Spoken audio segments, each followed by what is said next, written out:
Однажды сердитый северный ветер и солнце затеяли спор о том, кто из них сильнее.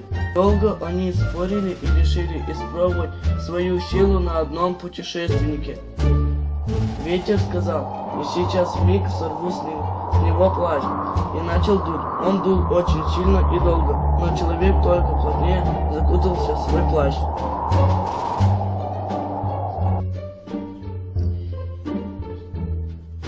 Тогда солнце начало пригревать путника. Он сначала опустил воротник, потом развязал шарф, снял плащ. Солнце сказало ветру: «Видишь, добром и лаской можно добиться гораздо большего, чем насилием».